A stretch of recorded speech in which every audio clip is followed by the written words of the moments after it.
大家好，我是超子。为什么自己做的排骨焖饭，排骨又硬又柴还不入味？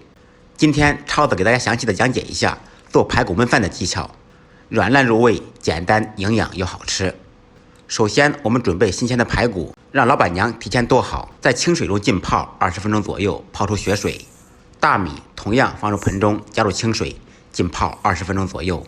这样做的时候，米更容易入味。泡好的排骨，冷水下锅焯水，放入少许姜片。开锅以后，放入料酒，在锅中煮2-3分钟左右。煮好以后，将排骨捞出，再用温水清洗一遍，彻底洗净。洗好以后，控水备用。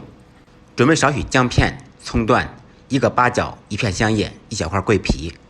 起锅，放入1点油，放入4粒冰糖，开大火将糖熬至融化。融化以后，转开小火，将糖液熬至枣红色。变色以后，不要等糖液冒泡，放入排骨。这小颜色刷一下就上来了。将排骨翻炒均匀。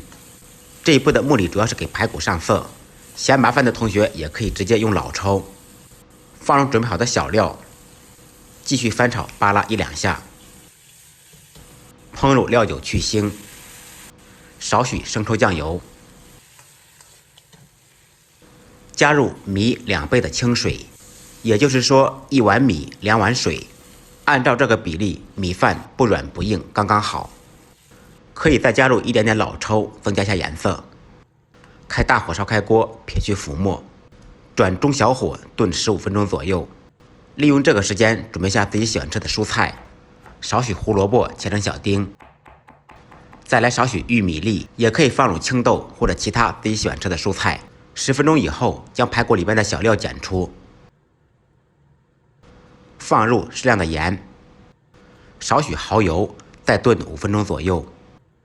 15分钟以后，放入玉米粒、胡萝卜、泡好的大米，这个时候就可以关火了，将所有的材料搅拌均匀，倒入电饭锅中，按下米饭键，坐等美味。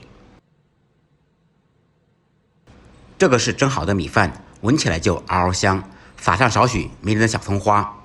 用我这种方法做的排骨焖饭，排骨软烂入味，米饭中夹杂着肉的香味，那真的是嗷嗷香。将米饭搅拌均匀，每次这样做，我家孩子都能多吃2碗米饭。按照我的方法做，不好吃您提着排骨来找我。